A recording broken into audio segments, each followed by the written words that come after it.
Identity politics. Yeah, that shit really grinds my gears. Unbelievable the kind of fucking bullshit that I see all the time presented and put forward. Now, especially, right, with Canada 150 coming out. I'm hearing all the time. Well, so whether it's indigenous groups or LGBT fucking blah, blah, blah, blah, blah, or fucking, Muslims or I mean, just pick your identity group now, your political identity group, and pretty much all of them are seemingly aligned against a white male. If you're a white male, such as myself, well, you're the privileged class. You are an exception to the rule. You're so privileged now, just based solely on the color of your skin, that we should hate you automatically. That's the go-to narrative. That's the go-to message, and it's presented and put forth. Think about it, by your fucking media overlords. Those are the people that are presenting it. Because are you listening? Do you have direct access to the Aboriginal groups or the LGBT? Are you liking their pages? Are you getting this information through the mainstream establishment media? Well, you know where you're getting that information. So it's the mainstream or establishment media and the political class that are creating this divide and conquer, this class warfare, this identity politics bullshit where it's all about divide and conquer. Well, you know what? I won't fucking play your fucking games, you dumbasses. And I hope more and more Canadians, and I see it, I hope more and more Canadians start to reject this fucking bullshit. Because, I mean, white privilege, I had someone even try to suggest that I'm fucking, because I'm white, I'm privileged? Really? Really? You don't know me from a fucking hole in the ground. You don't know the fact that up until I was what?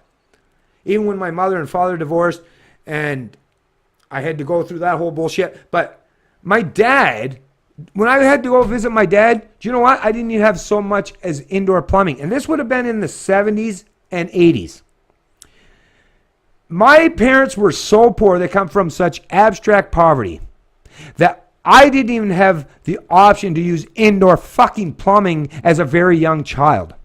Right? Not saying that's a bad thing. I'm not looking for any fucking sympathy. Hey, but where's the fucking privilege there? Right? I've never in my life, had anything handed to me. Matter of fact, like I say, if you knew the history of my life, and maybe someday you will, you'll realize that, holy fuck, I don't know how Bennett even does what he does. If that's the shit that man has had to go through his entire fucking life, how does he still have such self-esteem and still act as someone that seems to have his shit together? Well, I'll tell you why. Because I don't use every bad thing that's happened to me to create a victim mentality so that I keep myself down in the doldrums.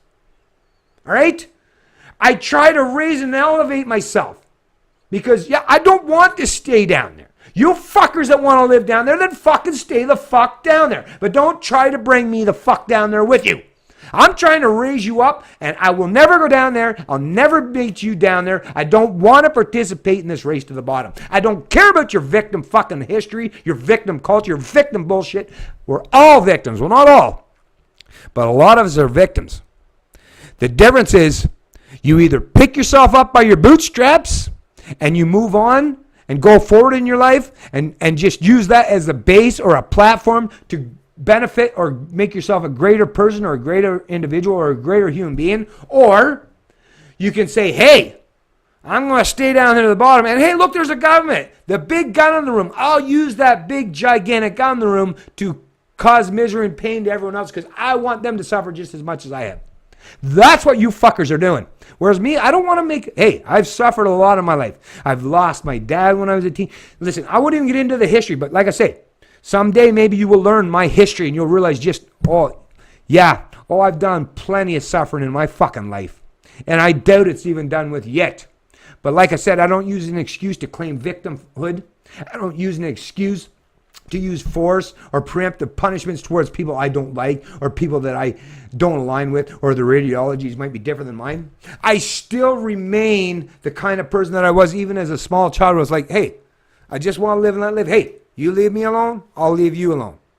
That's what I'm all about. That's probably what I'm going to always be about till I take my last fucking breath. And if that bothers you people, then that's a reflection of your own mentality, of your own psychology. Don't try to bring me down to your fucking level, like I said. Because I won't go down there. You can't bring me. I don't know what it is. Like I said, well, I've got a lot of resolve. I've got a lot of strength. And I just refuse. You will never bring me down there. And you won't force me to be so psychologically damaged that I've never committed suicide. There's nothing you're ever going to do. And you could try. Try your best. Try as you may. Try as you might. But you will never force me to shut the fuck up, stop doing my thing, be so depressed that I just can't do. Because like I say, I know all about the fucking psychological bullshit with this cultural Marxism, what you try to do to people like myself. Never going to work, and you're going to watch. It's like, damn it! Just when you think, even when you see the times when I get a little frustrated, right, with things, and it's like, it seems like I'm down for the count. It's like, oh, really?